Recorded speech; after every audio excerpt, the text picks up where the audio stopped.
কতবার ভেবেছিন আপনা বলিয়া, তোমার চরণে দিব হৃদয় খুলিয়া।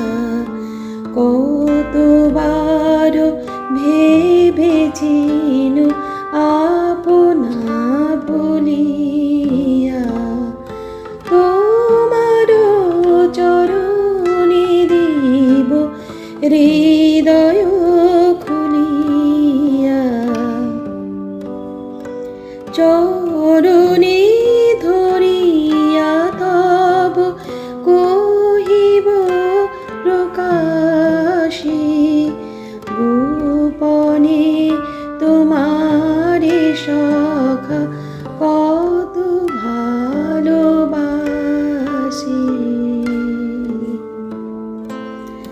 গুনগুন করে গানটি গাইতে গাইতে থামিয়ে দিয়ে অর্চিতা বলল, ভাবিনি এইভাবে আবার শুরু করতে পারবো। আমার কাছে তো পুরোটাই একটা দুঃস্বপ্নের মতো ছিল। আসলে আমরা মাঝে মাঝে ভুলে যাই প্রতিটা দুঃস্বপ্নের শেষে একটা করে নতুন সকাল আসে। সৌনকের কথা শুনে অর্চিতা একটু মৃদু হাসল। সামনের অঘ্রাণে ওদের বিয়ে। 3 বছরের একটা সিরিয়াস রিলেশনের ভেঙে যাওয়া, বৃষ্টি ধরনের একটা প্রতারণার শিকার হবার পর অর্চিতা জীবনের থেকে এক প্রকার মুখ ঘুরিয়েই নিয়েছিল। জীবনে কেরিয়ার নিয়ে ভাবনা ছাড়া আর কিছুই ওর কাছে তেমন গুরুত্ব পেত না। রুক্ষ একগুঁয়ে বদমেজাজি এই মেয়েটাকে দেখলেই প্রেম নিবেদন তো দূরের কথা, কথা বলতেই ভয় পেত তার কলিগ থেকে শুরু করে বন্ধু সার্কেলের অনেকেই। কিন্তু শুঁয়োপোকার থেকে প্রজাপতি হয়ে ওঠা জার্নিটাতে যে পাশে থাকতে পারে, ঠিক সেই জানে আসলেই ভালোবাসা কত সুন্দর।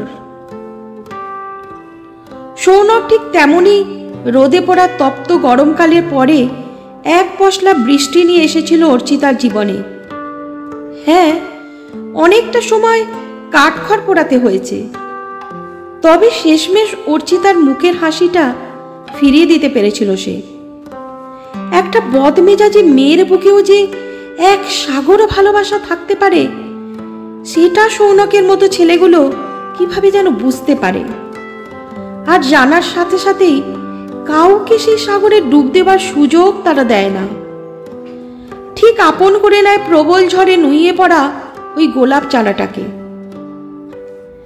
ভেজা পিচ রাস্তায় হাঁটতে হাঁটতে একটা কাঠ গোলাপ কুড়িয়ে অর্চিতার কানের পাশে গুঁজে দিল সৌনক।